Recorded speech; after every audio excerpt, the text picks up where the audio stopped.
He saved his harshest words not for criminals or outsiders or the people society had already written off. He saved them for the religious professionals, the people doing everything right on the outside. In 1st century Judea, at a time when religious observance was the central organizing principle of public life, a teacher from Galilee walked into the most respected religious institution of his world and called its leaders whitewashed tombs, beautiful on the outside, full of dead bones within. This was not a minor critique. This was the most insulting thing you could say to a Pharisee in that cultural context. And he said it publicly, repeatedly, with no apparent concern for the consequences. What he was pointing at wasn't theological error. It was something more personal and more precise. He was describing people who had mastered the performance of goodness while something had quietly died inside the performance itself. The religious leaders of his time had built an elaborate system of external compliance. 613 commandments, most of them publicly observable: how you dressed, what you ate, how you washed your hands, where you stood to pray, how wide the borders of your garments were. The whole structure was visible, legible, gradable, and if you were good at the system, people could see that you were good. They would treat you accordingly, give you the best seats, call you rabbi, part for you in the street. The problem, as he kept pointing out, was that the visibility of the system became the point of the system. You could perform every observable requirement perfectly while nursing contempt for the people around you. You could give 1/10 of your income publicly while privately extracting it through dishonest business. You could pray loudly on street corners while never once meaning a single word. The gap between the outer performance and the inner reality could grow enormous, and the larger it grew, the harder you had to work to maintain the performance, and the more hollow everything became. You know a version of this. Not necessarily religious, but structurally identical. The workplace where everyone talks about values in all-hands meetings and then watches those values quietly disappear when they become expensive. The person who speaks most loudly about honesty in public and is the most carefully dishonest in private. The family where appearances are maintained with enormous effort and enormous cost to everyone inside them.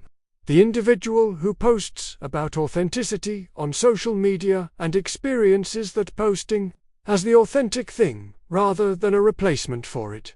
Hypocrisy is not just lying. It's a specific kind of self-division.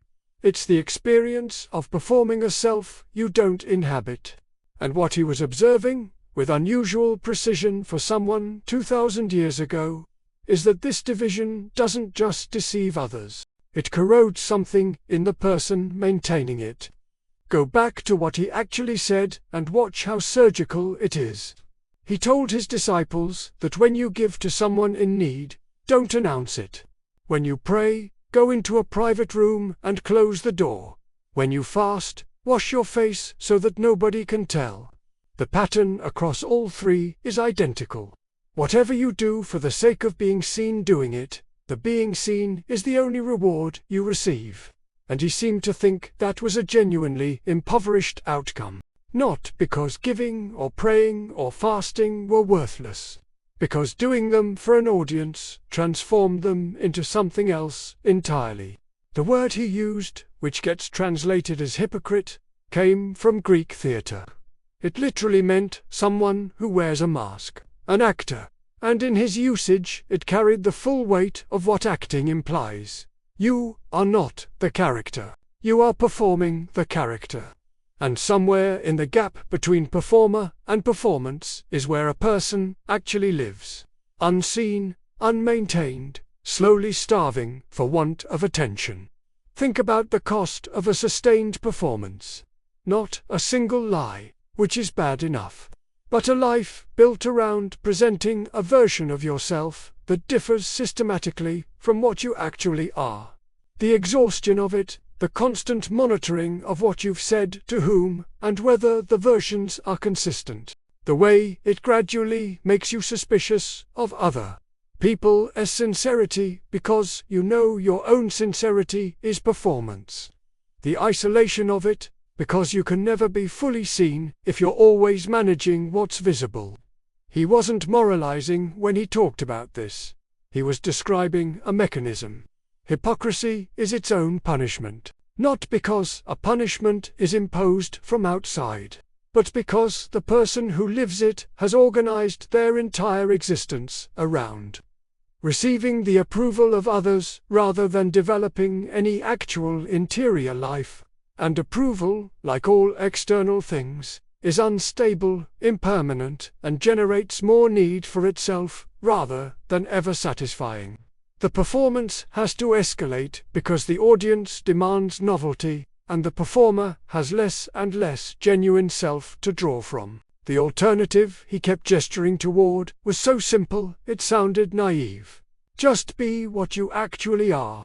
Do the things you believe in, privately, for their own sake, without regard for whether anyone witnesses them or credits you with them. Forgive the person who wronged you without telling anyone you forgave them. Help without photographing the helping.